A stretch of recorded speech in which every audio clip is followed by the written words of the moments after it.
Welcome, everybody, to this weekend's weekend wrap-up reviews. Not only are we talking about Ghostbusters Frozen Empire, we're also going to be talking about Sydney Sweeney's Immaculate and Late Night with the Devil. And it was an interesting week overall. Definitely more on the spooky horror side, but let's just jump into the verse review and see if you're afraid of some ghosts. Imaginable evil, commanding an army of ghosts. With the power to kill by fear itself. Like literally scared to death?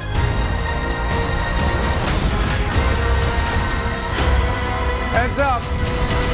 It's all dark and horny at 12 o'clock.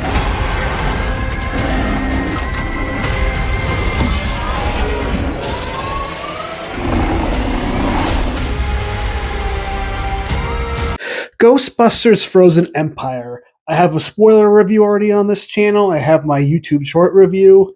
This is a complicated movie for me because while on one hand, it is a very, very good comedy, family-friendly, nothing too absurd and upsetting about it.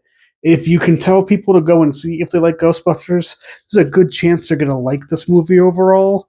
But for me, though, it really annoyed me throughout. And why did it annoy me? Well, because I thought a lot of this movie was pretty lazily written. It was cheap nostalgia bait in areas, which I know some people do like. You get a lot of people who do like things like nostalgia characters, like your Bill Murrays, Dan Aykroyd's, and Ernie Hudson coming in as Winston, Ray, and Bankman. But there was too many callbacks for me, and mixed in with kind of a coming of age story again for Phoebe Spangler, I found myself just overall pretty frustrated with the story of this movie. I do think there's some interesting elements and interesting things going on throughout, especially with McKenna Grace's Phoebe Spangler. I think she plays that character extremely well, and I wish we got to see more of her outside of this having to prove herself coming to age environment. I wish she could have just been a sciencey geek figuring out what's going on with the villain.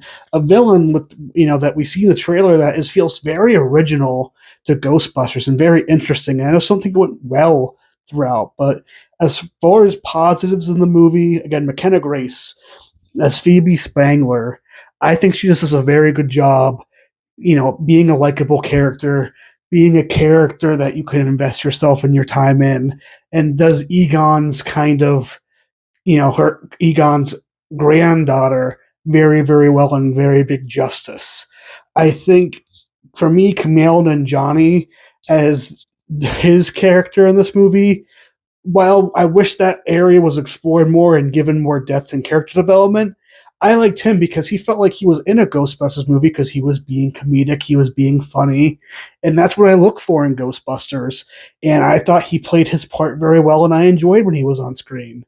I also think Paul Rudd as Mr. Gruberson did a pretty decent job too. I don't think he was given much to be too excited about, but I think he's comedic at times. I think he plays his role as somebody trying to figure out if they're the kid's friends or if he's being more of a disciplinary stepdad supporting Carrie Coon's character, the mother of the Spangler kids. And I think when Paul Rudd gets a chance, he does pretty well. But this movie is stacked with a variety of different characters and cameos, and it wasn't able to do much for me outside of some of the basic comedy bits. And again, the villain was very interesting, and I love the kind of lore behind the villain. I just don't know if we got as much as I would have liked. Overall, if I'm going to give my ranking to Ghostbusters Frozen Empire, I have to go with Silver. I think people will enjoy this, and if you want to go see it, you can see it. If you want to wait for streaming, I probably recommend waiting for streaming, but you kind of know if you want to see this movie, and you kind of know if you don't want to see this movie. I couldn't give it any higher than Silver because I thought the script was pretty lazy, and I was just pretty disappointed with how good the villain could have been and how much time was spent other places, and how many characters were in this movie that stopped character development for either the villain or some of the more interesting story arcs in the stories. But let's talk about Sydney Sweeney and Immaculate. It's a miracle. You are with child.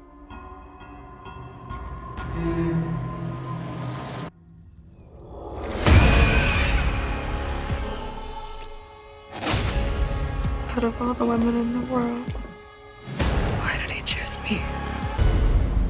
You should love.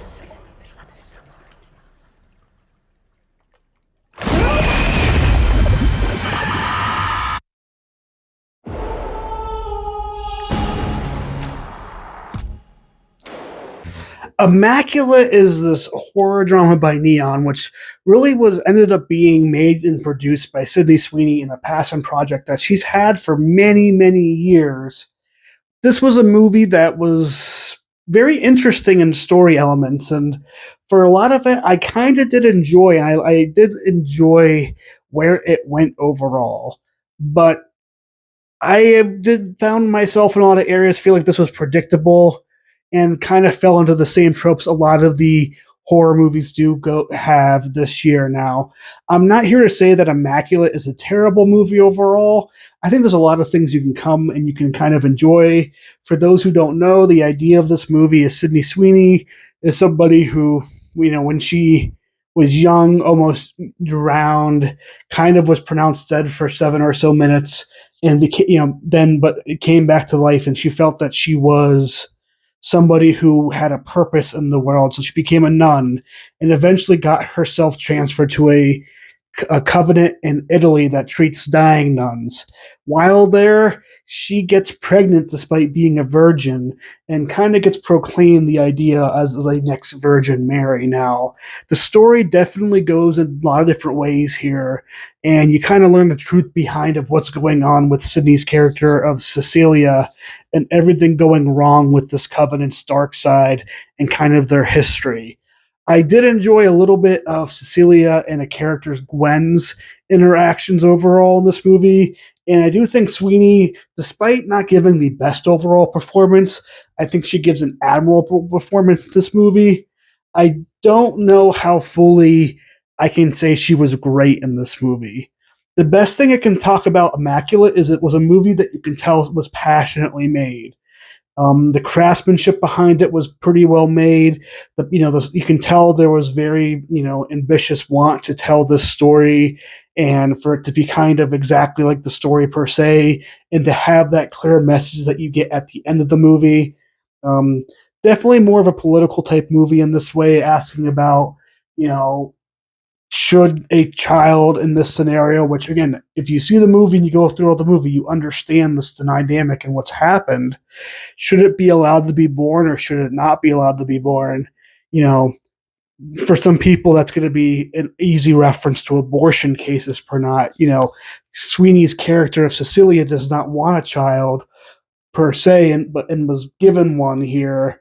And it was just very nightmarish in spots, very bland in a lot of other spots, and not something I truly felt too inspired about. Again, I give a lot of applause here. It wasn't that long of a movie, only about an hour and a half, so it goes by very, very quickly. But I can't give this thing anything above a silver. I think this is a great movie to watch on streaming someday. If you're interested in this movie, put it on when you can rent it or when it hits a streaming service. I don't know where Neon movies go, but definitely not one I say you have to rush out to theaters unless you're a fan of Sweeney and you want to see this in theaters. I didn't personally love this per se, but just like Ghostbusters Afterlife, it's going to get a silver rating from me. I would probably say this is a little bit below Ghostbusters Afterlife, but not the worst horror movie I've seen this year by far. Definitely Imaginary and Night Swim take that cake, but we are going to talk about a horror movie I actually did enjoy.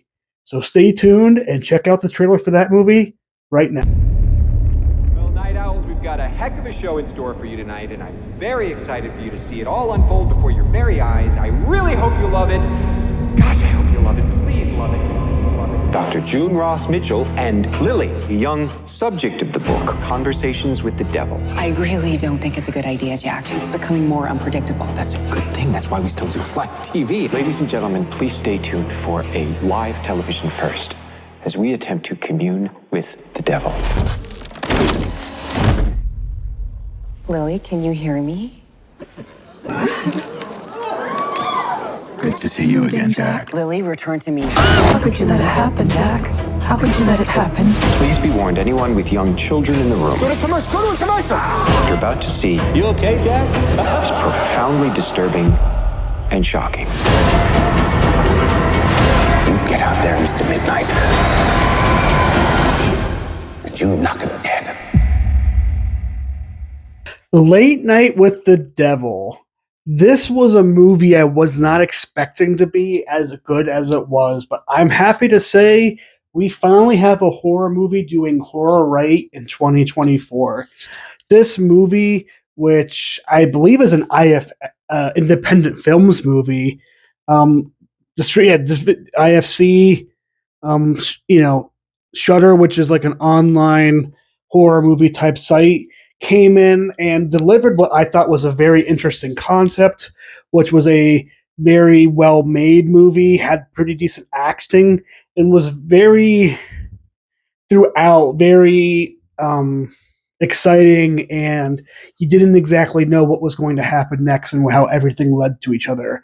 The premise of this movie, as seen in the trailer, is Jack, right? I'm trying to get the name exactly right here.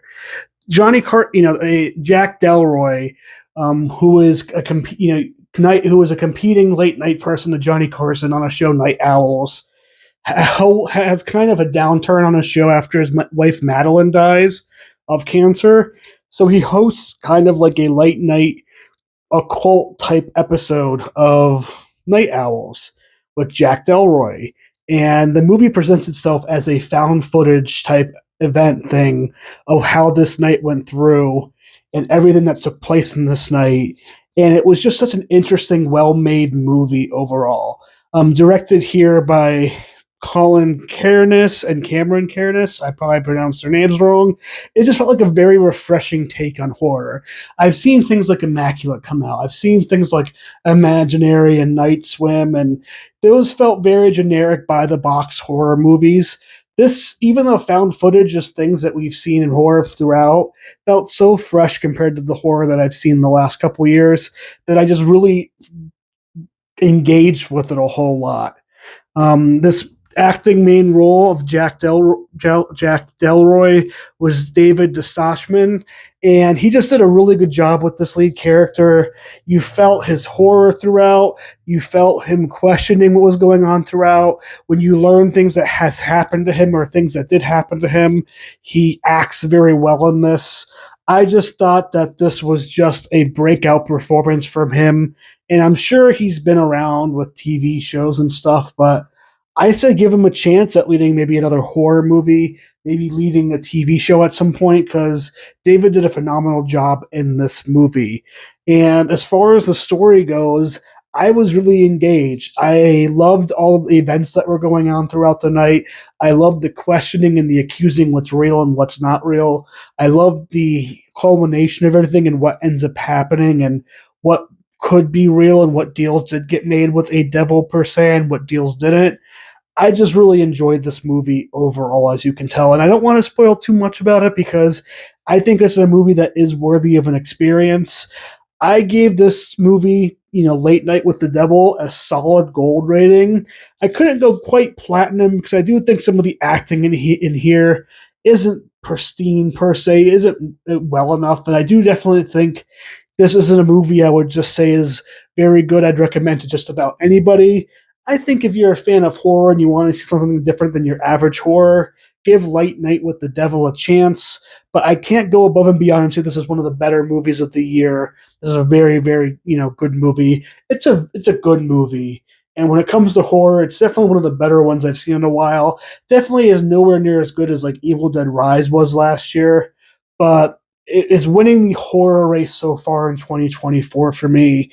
And I am happy giving it that gold rating. And then that's all I saw this weekend. I saw Ghostbusters Ghostbusters Frozen Empire, Immaculate, and Late Night with the Devil. And the rankings kind of goes as follows: silver for both Immaculate and Ghostbusters Frozen Empire, and a solid gold rating for Late Night with the Devil. Tell me your thoughts in the comments down below. If you've seen these movies, did I get these right with your rankings? Tell me if I'm wrong overall. Either way, I'm looking forward to Godzilla, X Kong next weekend. Check out reviews for that here when it comes out. Like and subscribe to the channel, and I will see you later on. I have another podcast coming out for By the Numbers, the DCEU history. That should be coming out sometime in the next week. Until then, though, I hope you guys all have a great week at the movies, and I can't wait to see you next week for the weekly wrap-up reviews. Peace.